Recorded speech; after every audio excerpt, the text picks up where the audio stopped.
Bienvenue dans le troisième épisode sur la série où on va suivre le projet Guy Môquet. Aujourd'hui, on est avec Caroline, l'architecte qui est en charge de ce projet, et toujours avec Christophe qui est un peu caché là sur le côté, mais il est toujours là sur chaque vidéo. Donc Caro, déjà première vidéo sur la chaîne, donc trop cool. Est-ce que on va reprendre point par point donc le projet. Donc vous allez voir petit à petit, ça a pas mal évolué et dans le bon sens du terme. Donc ça c'est cool. Est-ce qu'on peut déjà voir la partie cuisine? Donc qu'est-ce qui a été rajouté en plus? Là je vois qu'il y a des bandes blanches. Qu'est-ce que c'est? Tu peux me parler? Je vois aussi que le sol, c'est plus le même sol qu'avant. Qu'est-ce qui a été fait depuis la dernière fois qu'on est passé? S'ils ont mis du coup des bandes, c'est les bandes qui préparent l'enduit. Ok. Donc ça sert à masquer les liens, enfin c'est pas les jointures, mais quand on met des plaques de placo, pas qu'on voit la ligne de séparation entre les deux plaques, on met des bandes. Et une fois qu'on met les bandes, on peut se lancer dans l'enduit. Ça sera la prochaine étape. Ok. Mais avant de passer à l'enduit, en fait, je devais passer pour vérifier les différents points d'électricité. Et qu'est-ce que tu as dû vérifier exactement? Parce que là, on voit toute cette partie qui a été faite. Est-ce que c'est bien fait déjà? Et comment tu vérifies si c'est bien fait? Parce que l'électricité, c'est assez technique. Donc, comment tu peux vérifier? C'est avec la confiance avec du coup, Christophe. Toi aussi, tu dois vérifier certaines choses. Comment ça se passe? Alors là, bon, je sais comment Christophe il travaille, donc je ne vais pas commencer à vérifier les câbles, etc. C'est plutôt l'emplacement. Si par rapport au plan d'électricité, la fois dernière, on s'est mis aussi d'accord pour changer 2-3 éléments du plan d'électricité. Et là, c'est la mise en pratique. On regarde chaque point, où se trouve chaque point, s'ils ont été bien placés, etc. Et en fait, donc par exemple ici, c'est les prises de crédence. Donc c'est les prises qu'il y aura au-dessus du plan de travail. Il en faut minimum 4, c'est la norme. Après, on aura les plaques, les prises 32 ampères pour les plaques. Dessous, c'est une prise simple pour le frigo. Ok. Ça veut dire quoi 32 ampères pour les gens qui ne connaissent pas? C'est un terme technique, ça veut dire quoi? C'est l'ampérage. L'ampérage est plus fort pour les plaques électriques. C'est quoi un ampérage? Christophe, si tu sais. Alors en fait, les plaques électriques demandent beaucoup de puissance. Elles peuvent aller jusqu'à 7200 watts. Ok. Et donc c'est pour ça que vous avez des fils qui sont beaucoup plus épais. Vous avez des 6 mm, alors qu'une prise standard, c'est 1,5. Comme ça demande beaucoup de puissance, il faut un ampérage plus élevé. Quand vous venez sur le tableau électrique, par exemple, la plaque, elle est pilotée par un disjoncteur de 32 ampères, alors qu'une prise standard, c'est plutôt 16 ampères. Voilà. Donc ça, c'est des normes électriques qu'on respecte à chaque fois. Voilà, c'est des normes obligatoires. Voilà. Vous voyez là, on a mis le symbole de la plaque qui est installée dans la cuisine avec un symbole 32. Les prises de la cuisine, elles, sont en 20 et les prises des chambres, 16 ampères. Voilà. Ok, merci pour. En tout cas, c'est très clair. Ça a été ajouté aussi la dernière fois qu'on était venu. De mémoire, je crois que ça y était pas encore. Le sol, qu'est-ce que vous avez fait et pourquoi? Et là, c'est le ragréage. Quoi un ragréage? C'est quand on dépose, par exemple, du carrelage. Après, pour que le sol soit bien plane, on met du ragréage. Ok. Juste avant de poser le nouveau carrelage. Ok, et là, vous allez mettre quoi comme carrelage? Alors, du coup, on avait prévu à la base un carrelage effet bois, effet terrazzo pour la cuisine. Et finalement, on a décidé de changer parce qu'elle allait avoir une trop grande différence de niveau avec le parquet existant. Et du coup, on va mettre un revêtement mince, imitation terrazzo. Ouais, voilà. Ok. Donc du coup, on passe d'un revêtement terrazzo qui fait de l'ordre de 2 cm à un revêtement imitation terrazzo qui fait 5 mm. Ok. Donc ça veut dire que vous aurez moins de différence de niveau entre la cuisine et le salon et le séjour. Parce que là, en fait, on va conserver ici le parquet existant qu'on va venir poncer. Donc pour pas qu'il y ait une grosse différence de niveau entre les deux, on choisit un revêtement mince ici. Ok, voilà. Bon, c'est très clair. Je pense qu'on a fait le tour sur la partie cuisine. Si, il y a un truc que j'aimerais bien qu'on voit, c'est la VMC. Tout à l'heure avec Christophe, quand vous avez fait le check, tu as fait la technique de la feuille. Et ça, c'est une bonne technique pour voir si ça fonctionne. C'est tout simplement de mettre une feuille ici. Et si ça colle, c'est qu'elle marche. Si ça colle pas, c'est que ça ne fonctionne pas. Donc c'est toujours un petit test. Donc la VMC a été installée sur, comme on avait vu la dernière fois, sur la cuisine. Donc là, ça marche, donc c'est parfait. Bien joué. Donc dans la cuisine et la salle de bain, les salles où il y a le plus d'eau, où il y a des vapeurs d'eau qui peuvent passer. On va passer sur le salon. Donc le salon, il n'y a pas eu énormément de différences, on est d'accord, hormis toujours ce que tu nous as expliqué avant, les plates bandes, toute la partie isolation est finalisée. Donc là, c'est quoi la suite pour ici? Le faux plafond, qu'est-ce qu'il y a à faire Ici, par la suite? on a décidé de ne pas mettre de faux plafond, de le garder le plus haut possible parce qu'il n'y a pas de VMC dans cette pièce. Ok. Et du coup, la prochaine étape, ça va être l'enduit. Ok. Et on va aussi changer les fenêtres. Ouais, les fenêtres. Là, on doit les commander. Parce que là, on voit que c'est du simple vitrage et on voit que ça se voit qu'il y a des températures différentes entre l'extérieur et l'intérieur. Et on voit toute la condensation et l'humidité sur les fenêtres.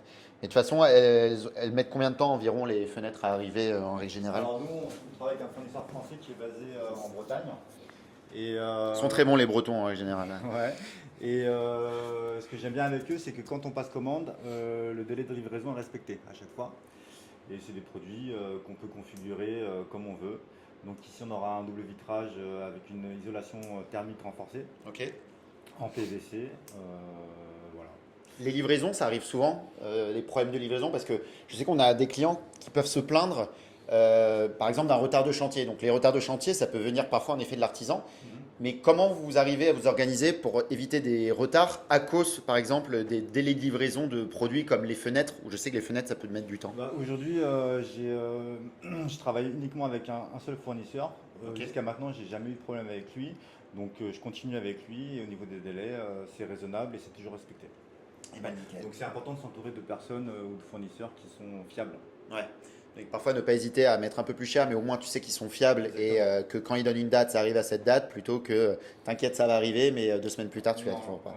Ok, bon, on va avancer sur la prochaine pièce, si ça vous va. En plus, c'est celle où il y a eu un beau changement par rapport à la dernière fois où on était allé, notamment sur la tête de lit. Donc, Caro, est-ce que peux nous parler de la tête de lit? Pourquoi une tête de lit? Voilà, si tu peux nous raconter rapidement. Ben, en gros, ici, la chambre est toute petite et donc ça, c'est une astuce que j'utilise souvent quand on a une chambre assez petite. Il n'y a pas la place pour placer des chevets, donc des tables de chevet. Donc l'idée, c'est de placer un coffrage en chevet derrière le lit, en tête de lit, où on va pouvoir placer des bouquins, son téléphone qu'on peut mettre à charger. Il y a toujours des prises. Et alors, à chaque fois, donc moi, je mets des appliques au-dessus pour faire un petit peu comme à l'hôtel, pour rendre le côté un peu plus chic. Donc, si moi, j'ai décidé de faire un arrondi pour pouvoir, quand on rentre dans l'espace, pas un coin un petit peu agressif qui bloque. Donc, le lit, il arrivera à peu près ici. Et on aura ce joli arrondi qui invite à rentrer dans la pièce. Les arrondis, j'ai l'impression que c'est de plus en plus à la mode en architecture et c'est de plus en plus demandé par les clients. T'en penses quoi des arrondis en règle générale? T'essayes d'en mettre un maximum sur les projets? Comment ça se passe en règle générale? Oui, j'essaye d'en mettre souvent. C'est vrai que ça rend souvent les pièces plus originales et Ouais. c'est harmonieux. Ça adoucit les espaces, donc c'est très sympa. C'est Ok, vrai qu'on demande bah, beaucoup top. pour l'instant. La dernière fois qu'on était venu, ça pouvait faire peur parce qu'on voyait des énormes trous pour faire passer du coup l'électricité. Et là, on voit que ça a été rebouché. Et donc là, il pourra repeindre directement. Mais ouais, ça c'est là qu'il y a eu le plus d'évolution avec encore une fois toute la partie élec que Christophe a pu faire. Là, pareil, ici, pas de VMC, pas de faux plafond. Non, On est d'accord? non, on garde la hauteur. Et sur le sol, pareil, on garde le sol. Il y avait un point, je pense, qui est intéressant, c'était la cheminée. C'était une des problématiques qu'on avait. Là, on avait une cheminée, donc on a le sol qui est comme ça, puisque c'était l'ancien sol de la cheminée. Qu'est-ce qu'on va faire et qu'est-ce qu'on peut faire pour que ça soit pas choquant? Qu'est-ce que tu avais conseillé aux clients, enfin à la cliente par rapport à ça? Mais là, déjà, en fait, on va faire un placard sur mesure. Ok. Ici. Il sera où exactement? En fait, il arrivera à 60 cm, c'est la norme. Ok. Enfin, c'est les dimensions standards. Et on va l'adapter. Donc là, il y a les conduites de cheminée qui passent. Juste derrière, Ils du sont coup, ça. juste derrière. C'est Ok. pour ça qu'on fait un placard sur mesure et qu'on n'en achète pas un. T'en penses quoi pour du pouvoir, sur-mesure d'ailleurs? Ben, dans ce cas-ci, c'est très bien parce on peut l'adapter aux aléas de la pièce. Comme il n'y a pas un coin classique, Ok. on ne verra pas cette cheminée, ces conduites de cheminée Ouais. vues de l'extérieur du placard. Donc le sur-mesure, c'est très bien. Quand on a le budget, ça rend tout de suite l'élément beaucoup plus qualifié. Ouais, ça permet de se démarquer sur tous les projets. Et encore une fois, chaque mètre carré compte. Et le fait de faire du sur-mesure, bah, ça permet d'optimiser l'espace. Et donc, Mais parfois, il y a toujours du pour et du contre. Ouais. Parfois, le fait de faire sur mesure, ça embête les locataires si c'est un projet d'investissement locatif, Mhm. parce qu'ils n'ont pas la possibilité de changer des éléments dans la Ok. pièce. Mais dans ce cas-ci, c'est une pièce qui est petite, donc il n'y aura pas beaucoup de possibilités de changement par rapport à la pièce. Donc c'était tout à fait logique de placer un placard sur mesure ici. Parce que sur le plan, si tu as le plan du projet, comme ça on pourra le montrer aussi. Donc de toute façon, je le remontrerai. Là, pourquoi tu l'as vu comme ça le plan? Je me souviens qu'à un moment, on avait l'hésitation de mettre la chambre ici et de faire un plus grand salon.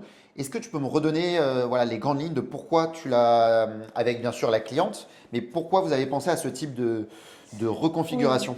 Alors, il y avait plusieurs enjeux ici pour le projet. À la base, il y avait une grande salle de bain, une grande cuisine, pardon, qui se trouvait ici. Donc, on rentre ici dans Ok. dans l'espace. Il y avait une grande cuisine. Il n'y avait pas de salle de bain. Et on a un mur porteur qui se trouve ici. Nous, on a décidé de ne pas réaliser de démolition des porteurs.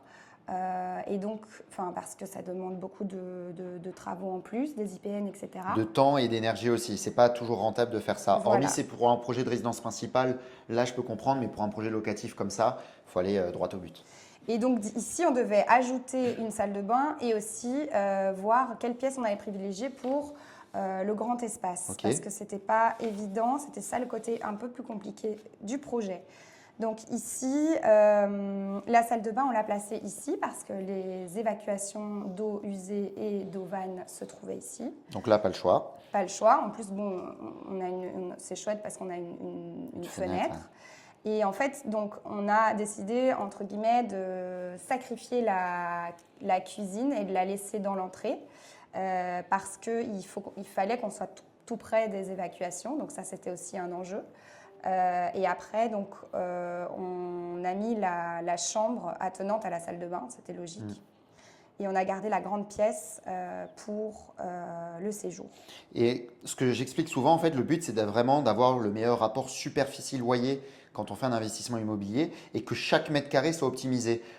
Si c'était une résidence principale, on aurait pu en effet faire un petit espace entrée, mettre la cuisine ici. Mais en fait, lorsqu'on fait un projet locatif, il faut que chaque mètre carré soit optimisé. Et donc, mieux vaut rentrer et directement avoir l'espace cuisine, même si pour certaines personnes, ils préfèrent avoir un espace entrée pour ensuite arriver sur un salon avec cuisine et avoir un grand espace salon, une petite chambre. Alors que si on avait mis la chambre de ce côté, en effet, on aurait pu avoir plus de rangements sur mesure, peut-être plus d'espace.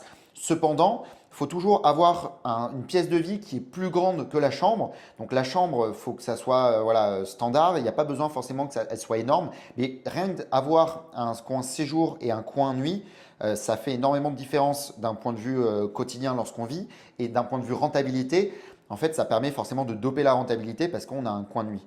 Donc non, pour l'aménagement, franchement, est parfait. Non, ça c'est nickel. On peut voir la salle de bain. Du coup, tu peux nous montrer la salle de bain? Bien sûr. Alors ici, la salle de bain, donc il y aura ici un lave-linge top. Donc pour les lave-linges, il y a deux trucs quand on n'a pas beaucoup de place. C'est soit on prend un lave-linge top, donc il s'ouvre par le haut et il est assez étroit, il fait 40 cm de largeur. Soit on en prend un vu de face, mais en faible profondeur, donc aussi de 40. Mais donc ici, on a dû adapter à la pièce. Donc j'ai choisi un top parce que ici, il y aura le lavabo. On a choisi un lavabo assez grand, même si c'est une petite salle de bain, parce qu'on voulait quand même que ça soit confortable. Donc là, il y aura une douche. Vous voyez le bac de douche qui est déjà intégré à la salle de bain et les WC. Voilà. J'ai une question sur le lave-linge. Pourquoi le lave-linge, on ne l'a pas mis dans la cuisine alors que sur d'autres projets, en général, on le met dans la cuisine? Alors ici, l'idée, c'est que la cuisine est assez petite. Donc j'ai préféré privilégier un meuble bas avec plein de tiroirs parce que sinon on allait avoir un souci par rapport au rangement. Okay. Et on avait un tout petit espace ici. En fait, la salle de bain a été calculée ici en fonction de ce lave-linge pour pouvoir avoir la place et gagner un petit peu en espace dans la cuisine. Et encore une fois, on s'adapte toujours. Là, au-dessus, on peut voir qu'il y a du coup la VMC avec encore une fois le coup de la feuille. Donc là, ça fonctionne. Bon, ça aurait été un fail si ça ne fonctionnait pas, mais du coup, tant mieux. Donc là, la VMC est installée ici et dans la cuisine. Je crois qu'on a fait le tour. C'est quoi la suite? Comment ça se passe? Et toi, à quoi exactement tu sers une fois que le chantier commence et que Christophe, du coup, et ses équipes commencent dessus? Comment ça fonctionne? Tu passes tous les combien de temps pour checker si tout avance bien? Comment vous organisez avec Christophe et les équipes de Mex? Eh bien, le suivi de chantier se fait toutes les semaines ou toutes les 2 semaines. Souvent, ça commence, donc on arrive, moi je fais une première réunion de chantier avec tous les plans et le devis, où on met un petit peu des attention là, il faut vraiment que ça soit fait comme ça. Donc on se met vraiment d'accord sur les petites choses pour voir si tout a été bien compris dès le départ. C'est là où on va aussi réaliser des petits changements en plus s'il doit y en avoir. Parce qu'il y a le côté théorique parfois sur les plans où c'est parfait entre guillemets et le côté pratique où on arrive et en fait en pétant on découvre un conduit de cheminée. Ça c'est après. On découvre... Ça c'est après. Ça c'est à la phase, donc après la démolition il y a une visite de chantier aussi. La visite de chantier, là, elle sert à voir tout ce qui aurait pu être, tout ce qui était non visible en fait avant. Comme par exemple, là il y avait des éléments sur mesure, on ne savait pas trop comment ça allait être derrière par rapport aux conduites. Donc ça, et après on réadapte le plan en fonction de ce qu'on a découvert. Et donc après, il y a la visite de chantier quand il y a les éléments de cloison qui sont montés. Et là, on revérifie toutes les cotes pour voir si tout rentre bien. Si, par exemple, ici, on a dû déplacer la cloison parce qu'on s'est rendu compte qu'il y avait des petits soucis au niveau de nouveau du lave-linge. Ça allait être un peu compliqué pour qu'il passe. Donc ça, c'est vraiment le moment important où il faut être très, très vigilant parce que c'est quand même des gros travaux de déplacer des cloisons. Effectivement, il vaut mieux s'en rendre compte le plus tôt possible. Ouais. Il peut y avoir des erreurs. Et effectivement, après la démolition, c'est bien de faire un petit rendez-vous artisan pour voir les problèmes techniques qu'on peut rencontrer par rapport à la théorie, effectivement. Et bien tout contrôler avant de commencer à colorier. Comme la métaphore que tu avais faite la dernière fois. L'appartement, donc pose de carrelage, etc. Parce qu'on ne va pas modifier une cloison une fois qu'on a posé le carrelage, on modifie avant ce qui est nécessaire. Où ça va créer des surcoûts et on va allonger le temps. Donc c'est pour ça qu'il faut bien anticiper. Les travaux, c'est simple entre guillemets. C'est juste une question d'anticipation, on est d'accord? Exactement. Anticipation et bien discuter avec l'archi pour que tout soit bien en phase. Et ça va, vous discutez bien entre vous deux, l'échange se passe plutôt bien. Avec Caroline, c'est notre deuxième projet et je suis très content de travailler avec elle puisque tout se passe bien. Moi de même. Et du coup, c'est quoi la suite là entre vous deux? C'est quoi les prochaines étapes là? Alors, donc les visites d'après, c'est celle-ci, c'est la vérification de l'électricité comme on a fait. Et tout s'est bien passé? Tout s'est bien passé, c'était impeccable. Bien joué, Chris. Ça fait vraiment plaisir ce genre de visite où il y a vraiment rien à... C'est important, petite pause, c'est important aussi de dire quand les choses vont bien parce qu'il y a beaucoup de clients, beaucoup d'archis, beaucoup de personnes qui appuient toujours quand les choses vont pas bien. Et c'est important, même dans la vie en règle générale, de dire quand les choses sont bien parce que c'est la base de la base. Et bravo Christophe, pour le coup, là, tu avances bien. On en a besoin parce qu'on fait un métier qui est difficile et c'est bien d'avoir des retours positifs comme. Et on a déjà eu un chantier précédent avec un client qui faisait malheureusement souvent des retours pas toujours positifs ou qui montrait toujours ce qui allait pas. Et c'est comme en management, si tu appuies toujours sur le côté qui va pas, forcément tu te sens dévalorisé et tu n'as pas envie de donner le meilleur de toi-même. Alors que quand on te donne le positif, même si voilà, il y a des choses à revoir, ça reste un métier humain. Et voilà, c'est juste savoir dire les choses et l'expliquer. Et encore une fois, expliquer pourquoi. Désolé, j'ai coupé du coup. Non, du coup, l'électricité, la plomberie. Et après, en gros, on va vérifier la peinture, l'enduit puis la peinture, la pose des matériaux. Il se réfère au plan des matériaux, mais voir si ça a été posé comme on le souhaitait, dans le bon sens, etc. On voit aussi, il y a des visites pour voir comment on place les peintures, aussi pour le mobilier sur mesure. Ok, donc là il reste, en termes de semaines, il reste combien de temps? C'est quoi les prochaines étapes exactement en termes de semaines? Alors là aujourd'hui, la phase dans laquelle on est, c'est vraiment la mise en peinture de toutes les cloisons. Donc on va mettre un coup de blanc vraiment partout, mur, plafond. Une fois que la première couche de peinture est terminée, on achemine tout ce qui est carrelage et on va commencer à habiller la salle de bain, la cuisine en carrelage, poncer les sols, les vitrifier. Et une fois que les sols seront faits, que la première couche est posée, on commence à ramener le mobilier. Okay. Et on vient ensuite à toute fin mettre des couleurs sur les murs et aménager. Ok. J'ai deux questions qui me sont venues en tête. Vous avez parlé d'enduit. Il y a plein de personnes qui se demandent ça sert à quoi l'enduit et combien de couches vous allez mettre. Ça sert à quoi en fait l'enduit? Alors l'enduit, ça sert à redresser les murs. Ouais. C'est-à-dire C'est-à-dire redresser les murs. Par C'est un exemple, exemple ici- concret. Alors ici, vous avez deux types de murs. Donc ici, on a un mur en placo. Ok. Derrière, on a fait une isolation. Donc là, c'est relativement simple. On commence à faire les bandes. Une fois que les bandes sont sèches, on vient mettre un enduit gros, un enduit fin et on ponce. Ici, c'est un mur existant qui est beaucoup plus irrégulier. Donc ici, on va devoir mettre 2 couches de gros, enduit gros, et une couche de fin. Ponçage et après peinture. Là-haut, on voit qu'on a un plafond très vétuste, avec pas mal de fissures. Donc là, dans le plafond, pour éviter que les fissures apparaissent à l'avenir, on va devoir donc ouvrir les fissures au cutter, les reboucher, et avant de faire l'enduit gros, on va mettre une toile anti-fissuration sur toute la surface. Et après, pareil, un enduit gros, un enduit fin, ponçage, peinture. Et tout ça, ça se voit pas forcément, mais au final, comme tu disais, c'est ce qui va permettre après que la peinture tienne bien et ne pas avoir des cloques qui apparaissent, etc. On est d'accord? Pas de bloc et pas de fissure, effectivement. Et donc au niveau de la peinture, on a une peinture qui s'appelle primaire d'impression. Ok. C'est une peinture blanche qui est très accrochante. Et ensuite, vous avez 2 couches de finition. Voilà. Et après, une peinture si le client souhaite. Une peinture de couleur si quelqu'un le souhaite. Ok. Si, le client le souhaite. J'ai une dernière question, après je vais vous laisser tranquille pour la fin du suivi de chantier. Concernant la cuisine, si on peut aller vers là, j'ai une question pour la cuisine. On mettra dans la vidéo à quoi va ressembler la cuisine, la cuisine que Caroline a réalisée. Comment tu l'as réalisée? Comment ça s'est passé exactement sur la partie conception de la cuisine, si tu peux raconter dans les grandes lignes?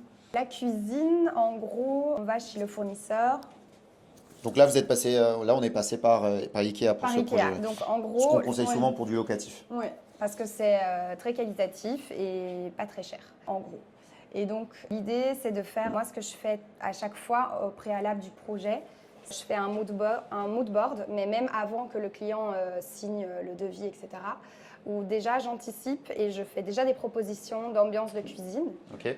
Et donc par rapport à ce mood board, je vais créer la cuisine. Et là, je fais une 3D sur le site Ikea avec les portes, les couleurs des portes, etc. Je fais toujours en fonction de la faïence, de la crédence que j'ai proposée et du carrelage au sol, évidemment. Il faut que tout aille ensemble.